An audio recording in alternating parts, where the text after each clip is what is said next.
Welcome to మీరమ్మ Hindi విద్యాలయం. ఈరోజు పాఠ్యాంశంలో భాగంగా ఈద్గాహ్ అనేటువంటి కథను మనం నేర్చుకోబోతున్నాం. మనందరం రంజాన్ పాట నేర్చుకున్నాం 9వ తరగతిలో ఉన్నప్పుడు. ఆ పాఠంలో మనం చూస్తాము, మరి ముస్లిం సోదరుల యొక్క ప్రాముఖ్యమైన పండుగలలో ఒకటైనటువంటి ఈద్ ఉల్ ఫితర్ అనేటువంటి ఒక పండుగ. ఆ రోజు అందరూ కూడా ఈద్ ముబారక్ చెప్పుకుంటూ మరి మస్జిద్ ముందు అందరూ కూడా సామూహికంగా చేరి నమాజు చేసేటువంటి ఒక అత్యద్భుతమైనటువంటి దృశ్యం మనకి కనిపిస్తూ ఉంటుంది. అదే ఈ ఈద్గాహ్ అనమాట. అంటే రంజాన్ పండుగ రోజున, ఈద్ ఉల్ ఫితర్ అనేటువంటి పండుగ రోజున ముస్లిం సోదరులందరూ కూడా మస్జిద్ ముందు చేరి ఆ ఈద్ ముబారక్ తెలియజేసుకుంటూ నమాజు చేసేటువంటి ఆ ప్రార్థనా స్థలాన్ని ఈద్గాహ్ అంటారు. ఈ ఈద్గాహ్ అనేటువంటి కథా రచయిత ప్రేమ్చంద్. మరి చక్కని కథాంశము విందాం. కథలో ప్రవేశించడానికి ముందుగా ఉన్ముఖీకరణ్ మనకు తెలుసుగా, మనం ఆల్రెడీ మొదటి పాఠంలో నేర్చుకున్నాం. ఉన్ముఖీకరణ్ అనేది ఈ పాఠ్యాంశం ఏ దిశగా ప్రయాణిస్తుంది, ఏ ధోరణిలో మరి సాగుతుంది అనేటువంటి అంశమై ఇక్కడ ఉన్నటువంటి ఈ చిన్న పోయములో మరి లిఖించబడి ఉంటుంది. అదేంటో చూద్దాం. పతికోంకో జలతి दोपहर में पेड़ सदा देते हैं छाया, खुशबू भरे फूल देते हैं हमको नव फूलों की माला, त्यागी तरुओं के जीवन से हम भी तो कुछ देना सीखे. పతికోంకో జలతి దుపహరమే. పతికోం అనే బాటసారులు. ఏంటట బాటసారులకి? జలతి దుపహరమే మండుచున్నటువంటి ఆ మధ్యాహ్న సమయంలో పేడ్ సదా దేతే హై ఛాయ, చెట్లు ఎల్లప్పుడూ కూడా నీడనిస్తాయి. మరి ఎండలు మండిపోతున్నటువంటి సమయంలో మిట్ట మధ్యాహ్నం ప్రయాణం చేస్తున్న ఆ ప్రయాణికులకు, ఆ బాటసారులకు మరి చెట్లు ఏం చేస్తాయంటే ఎల్లప్పుడూ కూడా నీడనిస్తాయి.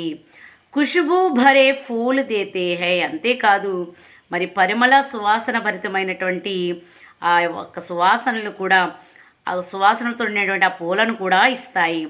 హమ్కో నవ ఫూలోంకి మాల, మరి ఆ అందమైనటువంటి పూలను మనం సేకరించి మాలగా కూడా మనం చేస్తూ ఉంటాం. ఈ పూలమాలను కూడా మనకు చెట్లే ఇస్తాయి. త్యాగి తరువంకే జీవనసే, మరింత త్యాగపూరితమైన చెట్ల యొక్క జీవనం నుండి హంబీతో కుచుదేనా సీఖే, మనం కూడా కొంచెం ఇవ్వటం నేర్చుకోవాలి. చూడండి, సదా దేతే high, pool దేతే high, Dena సీఖే. Dena Dena Dena, ఇవ్వటం. అంటే ఈ యొక్క కథాంశం మనల్ని ఏ దిశగా నడిపిస్తుంది? ఇవ్వటంలో ఉన్నటువంటి ఆనందపు దిశగా ఈ కథాంశం ప్రయాణిస్తుంది. అంతేకాకుండా త్యాగపూరిత జీవనపు ధోరణిలో సాగుతూ ఉంటుందన్నమాట. చెట్ల యొక్క త్యాగపూరిత జీవనం వైపు మరి మనల్ని నడిపిస్తుంది, ఆ ధోరణిలో మనల్ని నడిపిస్తుంది ఈ యొక్క కథాంశం. చూడండి, చెట్ల విషయానికి వస్తే మనం 7th క్లాస్లో కూడా నేర్చుకున్నాం సచ్చే మిత్రని. అందులో మనం నేర్చుకున్నాం పేడిహి హమారే సచ్చే మిత్ర హై అనేసి. చెట్లు నిజమైనటువంటి మిత్రులు మనకి ఎవరైనా ఉన్నారు అంటే అవి చెట్లే అని మనం 7th క్లాస్లో నేర్చుకున్నాం. అలాగే కబీర్ దాస్ గారు ఒక పోయం చెప్తా ఉంటారు, వృచ్ కబహుం నహి ఫల్ బఖై అని చెప్పేసి. చెట్లు ఎప్పుడూ కూడానంట వాటి నిండా కాసినటువంటి పండ్లను అవే తినేయవు. అంటే అవి ఎప్పుడు కూడా తినవు. చెట్ల నిండా కాసినటువంటి పళ్ళను ఏం చేస్తాయి? ఇతరులకి ఇచ్చేస్తాయి. పక్షులు తింటాయంటే పక్షులకి ఇచ్చేస్తాయి. అలాగే ఉడతలు అలాంటి చిన్న చిన్న జీవులు కూడా, జంతువులు కూడా తింటూ ఉంటాయి, వాటికి కూడా పండ్లను ఇచ్చేస్తూ ఉంటాయి. అలాగే మనుషులుగా మనం కూడా మరి ఆ చెట్లో ఉన్నటువంటి మామిడి పళ్ళు, సీతాఫలాలు, ఇలా అనేక రకాల పళ్ళని మనం తింటూ ఉంటాం. ఏ చెట్టు కూడా మరి ఎంతగా వేలాది పళ్ళు ఆ చెట్టు నిండా ఉన్నా కూడా ఒక్క పండు కూడా అవి తినకుండా అవి మనకే పరోపకారార్థం మనకే ఇచ్చేస్తాయి అంటారు కబీర్ గారు. అలాగే తులసీదాస్ గారు కూడా చెప్తారు, తులసి సంతసు అంబుతరు ఫూలీ ఫలహిం పరహేత్ ఇతతే ఏ పాహన్ హనత్ ఉతతే వే ఫల్ దేత్ అంటారు. అంటే నిండుగా కాసినటువంటి ఆ చెట్లనంట మనం ఏం చేస్తాం, ఎక్కడైతే గురి చూసి కొడతాం, ఏ చెట్టు మీద అయితే పళ్ళు ఉన్నాయో గురి చూసి రాడు పెట్టి టపీమని కొడితే టక్కున మామిడి పండు, లేకపోతే మీరు ఏ పండునైతే కొట్టారు అది జామ పండు కావచ్చు, మామిడి పండు కావచ్చు, వెంటనే అది కింద పడిపోతుంది. అంటే మనం రాయి పెట్టి ఆ చెట్టును గాయపరుస్తాం, కానీ ఆ చెట్టు దెబ్బ ఆ రాయి దెబ్బ తిన్నా కూడా ఆ చెట్టు మనకి తీయని ఆ పండును మనకి ఇస్తుంది. అంటే దాన్ని ఎంతగా గాయపరిచినా తన యొక్క పరోపకార బుద్ధిని మాత్రం అది విడిచిపెట్టదు. అంటే ఈ విధమైనటువంటి త్యాగపూరిత జీవనాన్ని గడుపుతాయి చెట్లు అనేవి. అంటే ఈ త్యాగపూరితమైనటువంటి గుణగణాలతో నిండినటువంటి ఒక కథాంశాన్ని మనం నేర్చుకోబోతూ ఉన్నాం. పతికోం కో జలతి దుపహర్ మే సుకువా ఆరాం కిస్సే మిల్తా హై. ముందే చెప్పుకున్నాం కదా, మనకి ఎగ్జామ్స్లో ఖచ్చితంగా పఠిత పద్యాంశ అని అపఠిత పద్యాంశ అని ఉంటాయి. ఖచ్చితంగా ఇవ్వబడినటువంటి పద్యాన్ని మనం చాలా స్పష్టంగా లైన్ టు లైన్ ప్రతి అంశాన్ని కూడా చక్కగా చదివిన తర్వాత క్రింద ఇవ్వబడినటువంటి ప్రశ్నలకు మనం ఖచ్చితంగా జవాబులు రాయగలుగుతామని నేర్చుకున్నాం. సో ఇక్కడ కూడా చూడండి, పతికోంకో జలతి దుపహర్ మే సుకువా ఆరాం కిస్సే మిల్తా హై. కిస్సే దేని వలన లేదా దేని నుండి, దేని ద్వారా. మరి బాటసారులకు మరి మండుతున్నటువంటి ఆ మధ్యాహ్న సమయంలో కాస్తంత విశ్రాంతిని లేదా కొంచెం సుఖాన్ని దేనివల్ల లభిస్తుంది, వేటి వలన లభిస్తుంది అంటే మనకు తెలుసు, పేడోంసే అని. వేటి నుంచి లభిస్తుంది, పేడోంసే చెట్ల నుండి లభిస్తుంది.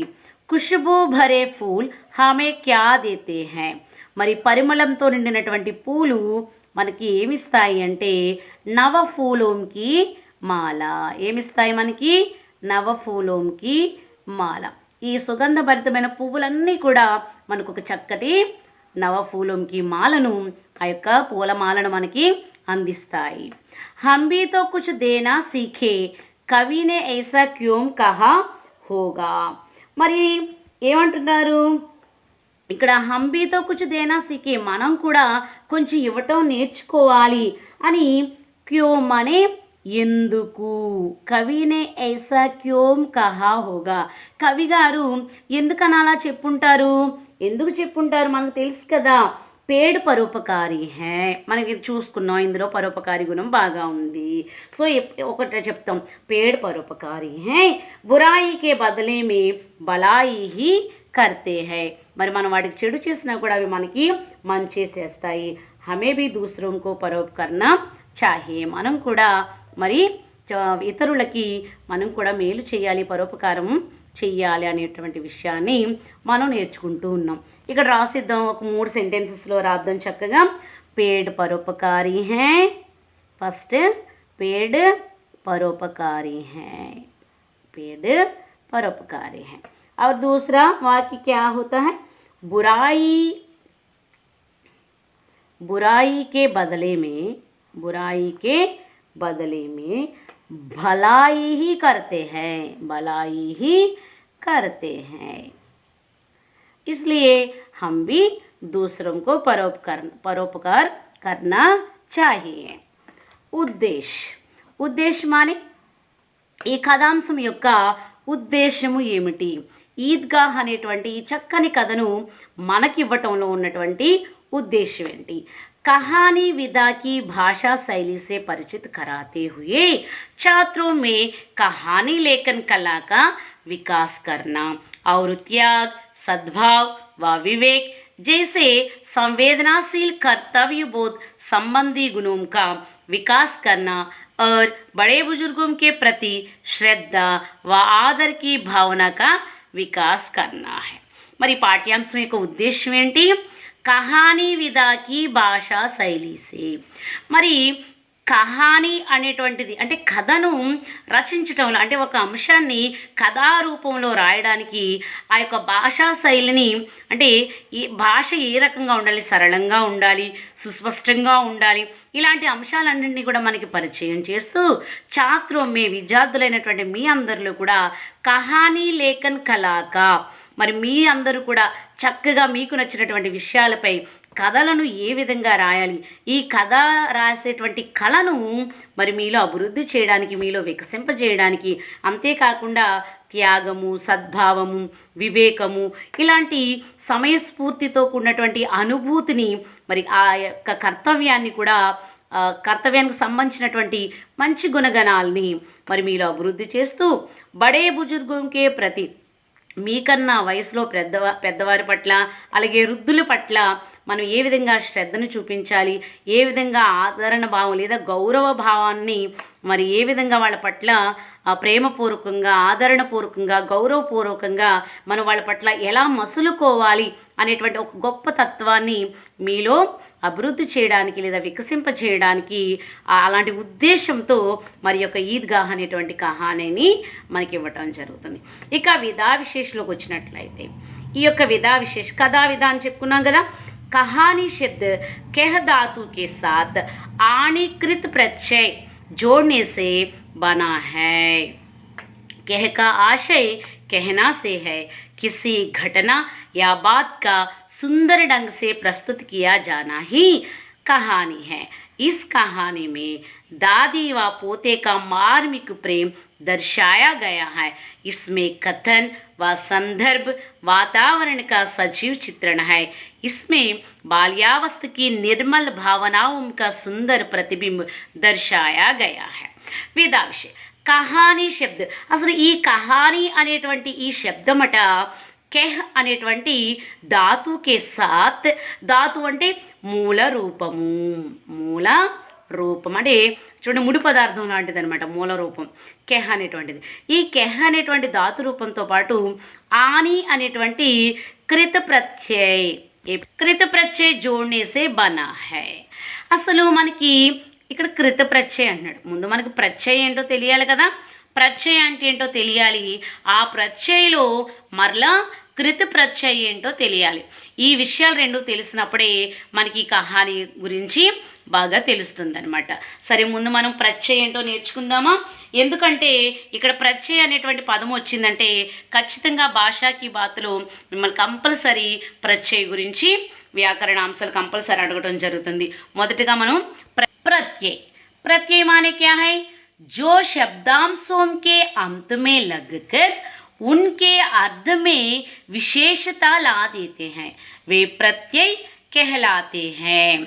जो शब्दांशों के अंत में, ఏ శబ్దాల యొక్క చివరిలో మరి ఉంచబడి ఉన్కే అర్థమే, అంటే ఆ శబ్దాలు ఉంటాయి, కొన్ని పదాలు ఉంటాయి, ఆ పదాల యొక్క చివరిలో ఉంచబడి లేదా కలపబడి ఉనికి అర్థమే ఆ పదం యొక్క అర్థంలో విశేషత లాదేతే హై, ఒక విశేషణాన్ని తీసుకొస్తాయి, ఒక మార్పుని తీసుకొస్తాయి. వే ప్రత్యయ కెహలాతే హై. అలాగా ఏవైతే మరి చివరిలో చేర్చబడి ఆ పదం తాలూకు అర్థంలో ఒక విశేషమైనటువంటి మార్పును తీసుకొస్తున్నాయో దానిని ప్రత్యయ అంటాం. जैसे उदाहरण देख लीजिए, सुंदरता. सुंदरता, ఈ సుందరతలో सुंदर शब्द के अंत में, सुंदर शब्द के अंत में తా అనేటువంటి ప్రత్యయ लगने से अर्थ में विशेषता आ गई. చూడండి ఇక్కడ సుందరత అనేటువంటిది ఉంది. ఈ సుందరత ఎలా వచ్చింది, సుందర్ అనేటువంటి మొదటి ధాతు శబ్దం ఏంటి, సుందర్. సుందర్ అంటే అందమైన, ఖూబ్సూరత్, అందమైన అంటే ఖూబ్సూరత్ అని అర్థం అనమాట. శబ్దకి అంత ఈ సుందర్ అనేటువంటి ఈ పదానికి చివరిగా తా అనేది పెట్టాం, అప్పుడు ఏమైంది, సుందరత అయింది. సుందరత మానే అందం. చూడండి, ప్రకృతి యొక్క అందం చాలా బాగుంటుంది, మేఘాలు వర్షిస్తుంటే అని మనం వరస్తే బాధల్లో నేర్చుకున్నాం కదా. అంటే ప్రకృతి యొక్క అందం ఏమైపోతుంది, పెరిగిపోతుంది అని నేర్చుకున్నాం. సో సుందర్ అంటే అందమైన, సుందరత అంటే అందము. అంటే ఈ సుందర్ అనేటువంటి శబ్దానికి తా అనేటువంటి ప్రత్యయం చేర్చడం వల్ల ఏమైంది, ఒక విశేషణం వచ్చింది, అందం అనేటువంటి ఒక విశేషత వచ్చింది. కాబట్టి ఈ తా అనేది ఏమవుతుంది, ఈ పదం తాలూకా ప్రత్యయని పిలువబడుతుంది అనమాట. ప్రత్యయ మూలతః దో ప్రకారకే హోతే హై. మరి ప్రత్యయ అనేది ఎన్ని రకాలుగా ఉంటుందట, 2 రకాలుగా ఉంటుందట. అది कृत प्रत्यय और दूसरा तद्धित प्रत्यय. इनसे शब्दों की रचना होती है. మరి ఈ ప్రత్యయాల వల్లనే పద రచన మనకి కొనసాగుతుంటుంది. చూద్దాం कृदंत प्रत्यय అంటే ఏంటో. क्रिया या धातु के अंत में प्रयुक्त होने वाले प्रत्ययों को कृत प्रत्यय कहते हैं. చూడండి, क्रिया वर्ब्स ఉంటాయి కదా, హిందీ वर्ब, और उनके मेल से बने शब्द को कृदंत कहते हैं. कृदंत माने क्या है, कृदंत माने क्रिया नामवाचकम. क्रिया नामवाचकम, क्रिया या धातु के अंत में, क्रिया माने वर्ब, క్రియ లేదా ధాతువు యొక్క చివరిలో ప్రయుక్త హోనే వాలే ప్రత్యయంకు, ప్రయుక్తం అనే ఉపయోగించబడినటువంటి ప్రత్యయాల్ని కృత ప్రత్యయ कहते हैं. మరి కృత ప్రత్యయ అని అంటాం. और उनके मेल से बने शब्द को कृदंत कहते हैं. ఈ కృత ప్రత్యయ ఉపయోగించడం వల్ల మరి వచ్చినటువంటి తయారైనటువంటి శబ్దాన్ని ఏమంటాము, కృదంత అంటాం. అంటే క్రియా నామవాచకం అని. ఏ ప్రత్యయ క్రియా ధాతుకు నయా రూప్ దేతే హై. మరి ఇలా ఉపయోగించబడినటువంటి ఈ కృదంత ప్రత్యయ వల్ల క్రియా యొక్క ధాతువుకి నయా రూప్ దేతే హై. మరి ఆ క్రియా ధాతుకి ఏమొస్తుంది, ఒక కొత్త రూపం వస్తుంది. ఇన్సే సంజ్ఞ ఔర్ విశేషణ బంతే హై. అవి అలా ప్రత్యయ చేర్చగా తయారైనటువంటి ఆ శబ్దాలని నామవాచక కావచ్చు లేదా విశేషణాలుగా కూడా తయారు కావచ్చు. यहाँ द्रष्टव्य बात यह है कि हिंदी में क्रियाओं के अंत का ना हटा देने से जो अंश रह जाता है वही धातु है. అంటే ఇందులో మనం ఇక్కడ బాగా దృష్టి పెట్టాల్సినటువంటి విషయం ఏంటి అంటే, హిందీలో క్రియల యొక్క చివరన నా అనేటువంటి అక్షరాన్ని కనుక మనం తొలగించినట్లయితే మిగిలినటువంటి అంశం ఏదైతే ఉందో దాన్నే ధాతురూపం అంటాం. ఉదాహరణ చూద్దాం. కెహనా అనేటువంటి క్రియ ఉంది. కెహనా అనేటువంటి క్రియ ఉంది. ఈ కెహనాలో నాని తీసేసాం, నా అనేటువంటి అక్షరాన్ని తీసేసాం. అప్పుడు ఏం మిగులుతుంది మనకి, కెహ మిగులుతుంది. అలాగే చల్నా అనేటువంటి క్రియ ఉంది. చల్నా అనేటువంటి క్రియ, ఇందులో నా తీసేసాం, నా హఠా దేనేసే, నా తీసేసాం, ఏం మిగిలింది, చల్. సో ఈ కెహ్ చల్ ఇవే వీటిని ఏమంటాము, ధాతు రూపాలు అంటాం. మీకు ఇంకా కృత ప్రత్యయ గురించి కొన్ని ఉదాహరణలు చెప్తాను చూడండి. కృత ప్రత్యయగా మనం వాలా అనేటువంటి ఈ యొక్క కృత ప్రత్యయను ఉపయోగిస్తూ కొన్ని క్రియలు తయారు చేద్దాం. గానా అనేటువంటి క్రియ ఉంది. గానా అనేది ఏంటి, క్రియ, పాడుట. సో ఈ గానా అనేటువంటి క్రియకు వాలా అనేటువంటి కృత ప్రత్యయను కనుక మనం చేర్చినట్లయితే గానేవాలా అంటే గాయకుడు అయింది. ఏమైంది ఇక్కడ, గాయకుడు. గానా అనేటువంటి క్రియకు వాలా అనేటువంటి కృత ప్రత్యయ చేర్చినప్పుడు గానేవాలా గాయకుడు అయింది. అంటే క్రియ యొక్క రూపం ఏమైపోయింది, గాయకుడు అంటే పాటగాడు సంజ్ఞా రూపంలో మారిపోయింది. అలాగే హోనా అనేటువంటి క్రియ ఉంది. హోనా అంటే ఏంటి, హోనా అంటే జరగటం, జరగటం, హోనా అంటే జరగటం. సో ఈ హోనా అనేదానికి హార్ అనేటువంటి కృత ప్రత్యయను చేర్చాం అనుకోండి, హోనహార్ అయింది.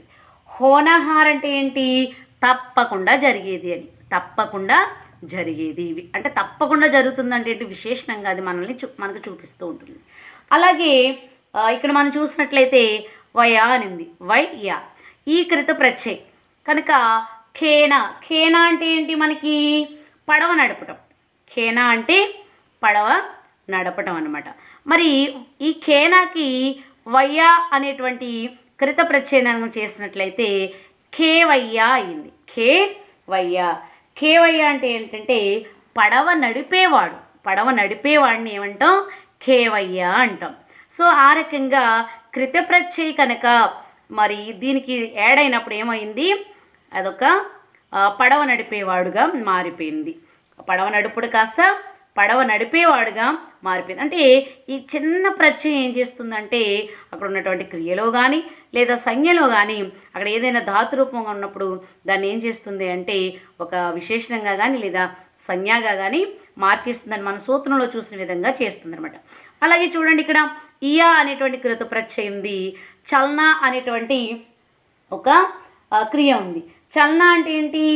మోసగించడం. చలన అంటే మోసగించడం. మరి ఈ చలన అనేటువంటి ఈ క్రియకు ఇయా అనేటువంటి క్రియ ప్రత్యయం చేస్తే చలియా అయింది. చలియా అంటే ఏంటి? చలియా అంటే మోసగాడు అని అర్థం. అంటే చూడండి, క్రియ కాస్త ఈ ఇయా అనేటువంటి కృత ప్రత్యయం చేర్చడంతో మోసగాడు కింద అంటే అర్థంలో ఏమైపోతుంది? కొత్త మార్పు అనేది వస్తుంది. అది ఒక కొత్తగా రూపాంతరాన్ని పొందుకుంటుంది. సో ఇలా ఉన్నటువంటి వాటిని మనం ఏమన్నాము? కృత ప్రత్యయ అన్నాము. సో ఇక్కడ మనకి ఏమంటున్నారో చూడండి. కృత ప్రత్యయ గురించి చూసాం కదా. ఇక్కడ కహానీ శబ్ద కెహ धातु के साथ आनी कृत प्रत्यय जोड़ने से बना है. ఇంతసేపు మీరు నేర్చుకున్నారు కదా ప్రత్యయ గురించి, కృత ప్రత్యయ గురించి.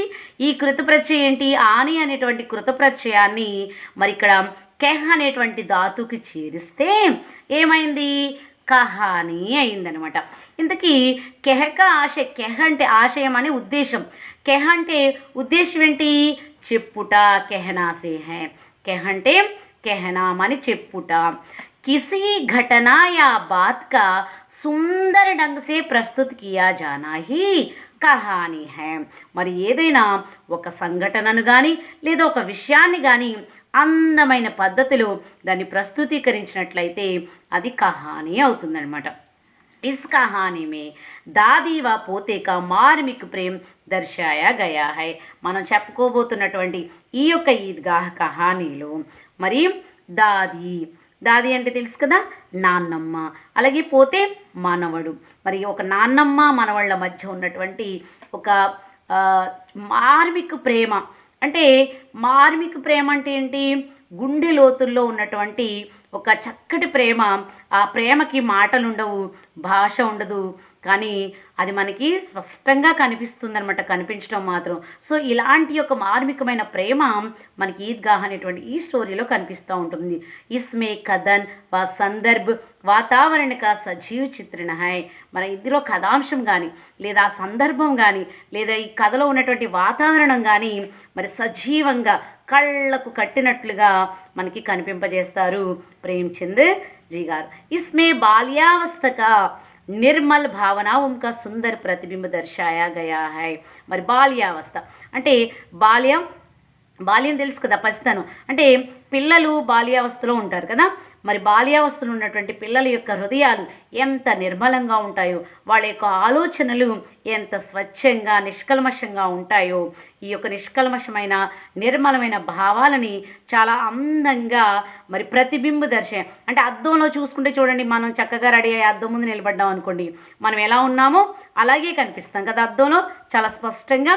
సో అలాగే మరి బాల్యావస్థలో పిల్లల యొక్క నిర్మలమైనటువంటి నిష్కల్మషమైనటువంటి భావాలన్నిటికీ కూడా చాలా అందమైనటువంటి ప్రతిబింబంగా మరి ఇక్కడ మనకి ప్రతిబింబిస్తారు మన యొక్క కవి ప్రేమ్చంద్ గారు అన్నమాట. ధన్యవాదాలు.